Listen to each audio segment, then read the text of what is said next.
સુરા ખાચર એકવાર સભાની અંદર મોડા આવ્યા. હા, સવારે સભા થાય ને તો સભામાં મોડા આવ્યા. એટલે મહારાજે પૂછ્યું, કેમ સુરા બાપુ આજે મોડું થઈ ગયું? સુરા ખાચર કે, ભણું મહારાજ કે કાલે કોઈ કે મારા ખેતરમાંથી એક બળદ ચોરી કરી ગયો. એમ બે બળદની જોડ હતી ને, કે બે બળદ ચોરી કરી ગયા. એમ તો મહારાજે કીધું, તો તમે રાત્રે કઈ કામ નહીં કરી શક્યા ને? સુરા બાપુ કે, આમ મૂછપા એમ હોતા હશે મહારાજી કે, કોઈક આપડા બે લઈ ગયા, આપણે તો રાતોરાત 4 લઈ આવ્યા ને આખી રાત ખેતર ખેડ્યું. કે મહારાજ કે, શું બોલો રહ્યા તમે? અમારા સત્સંગી થઈને તમે ચોરી કરી? મહારાજી કે, મારા બે બળદ ઉપાડી જાય તો મારે શું કરવાનું? મહારાજ કે, એ બીજા ચોરી કરે તો આપણે ચોરી કરવાની. એમ સત્સંગના વર્તમાન તમે ધારણ કર્યા છે, ચોરી કરો એ હાલે ની નિયમ લ્યો. આજથી કોઈની પણ ક્યારેય વસ્તુ પદાર્થની ચોરી ન કરવી. અને મહારાજે નિયમ લેવડાવ્યો. હા, અને પછી તો ઘણા બધા પ્રસંગ છે કે આમ દાંતણ લેવું હોય ને તોય માલિકની રજા લઈને લેતા. ક્યારેય પણ એમને ધણિયાતો વસ્તુ પદાર્થ ચોરી કરીને લેતા નહીં. એટલે આપણે બહુ સાવધાન રહેવું જોઈએ. આ વ્યવહાર છે, પ્રવૃત્તિ માર્ગ છે, એની અંદર અજાણતા પણ જો અનિતિનું દ્રવ્ય આવી જાય, બીજાનું દ્રવ્ય આવી જાય તો આપણને બહુ નુકસાન કરે છે. માટે ભગવાનના ભક્તે ખૂબ સાવધાન રહેવું. મન કર્મ વચને પણ પરધન ઉપર ક્યારે દ્રષ્ટિ કરવી જોઈએ નહીં. અનાદાનમ પરસ્વાનમ આપદ્યપી વિચારત મનસા કર્મણા વાચા તદસ્તેયમ સમાસત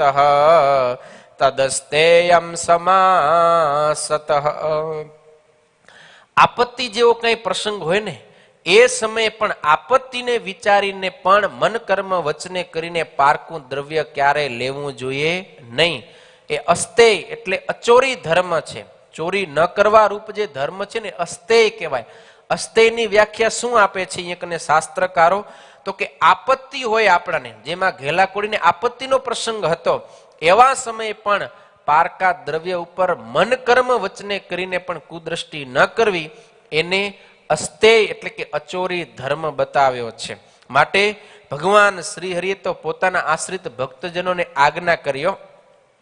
બોલ્યા ભક્તિ તનુજ ભગવંત, સુણો સૌ સતસંગીને સંત, વાત કરજો સઘળે પ્રસિદ્ધ, ચોરી કરવી નહીં કોઈ વિધ. મહારાજે સત્સંગીઓને આદેશ કર્યો કે આ તમે બધાને જાણ કરી દેજો, દેશ પ્રદેશની અંદર જે ઉદ્ધવ સંપ્રદાયનો આશ્રિત થાય એને ક્યારે ચોરી કરવી નહીં. ધણિયા તું જે દાંતણ જેવું, તેને પૂછ્યા વિના નવ લેવું, સગા બાપની પણ ચીજ એવી, તેની મરજી વિરુદ્ધ ન લેવી. દાંતણ જેવી એક મામૂલી ચીજ હોય પણ જો ધણિયાતી હોય ને તો એના ધણીને પૂછ્યા વિના ક્યારેય લેવી જોઈએ નહીં. એકવાર શું બન્યું ખબર?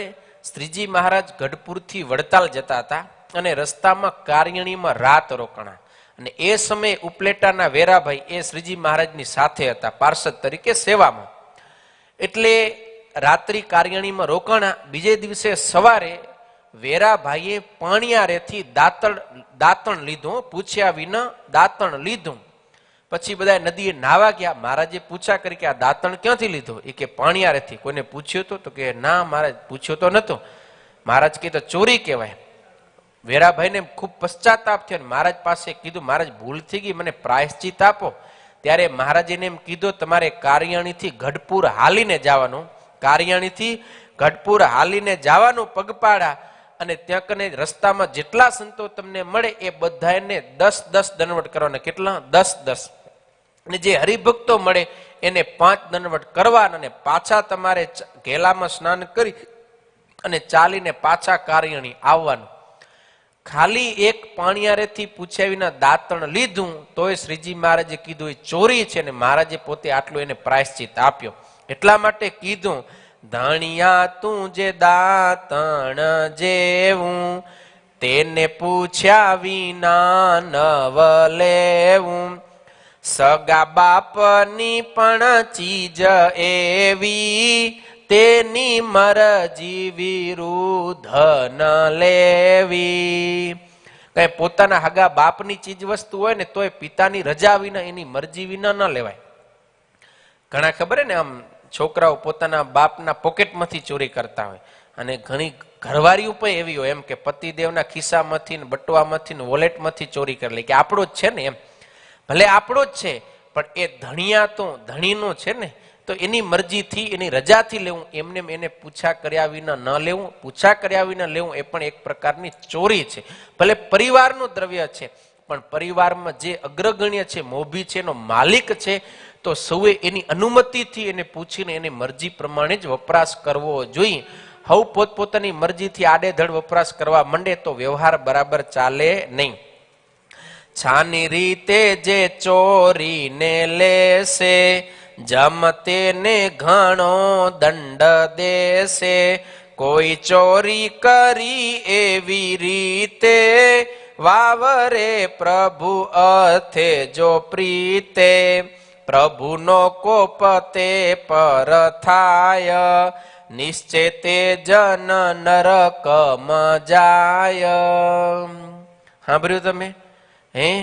ચોરી કરી અને પછી પ્રભુને અર્થે વાપરે તો એને શું ફળ મળે? પ્રભુનો કોપ થાય, એના ઉપર ખીજાય છે, ભગવાન નારાજ થાય, અને ભગવાનની નારાજગીના ફળ સ્વરૂપે નિશ્ચય મરીને નરકમાં જાય. એની ક્યારે સારી ગતિ થતી નથી. કેમ? તો કે પ્રભુને અતિ વાલો છે ધર્મ, મનમાં એવો જાણવો મર્મ. ભગવાનને કઈ આપણે દ્રવ્ય આપી છીએ એ વાલું નથી કે એ આપણે લાખ કરોડ રૂપિયા આપી દીધા ભગવાન રાજી થઈ જશે. ભગવાનને દ્રવ્ય વાલું નથી.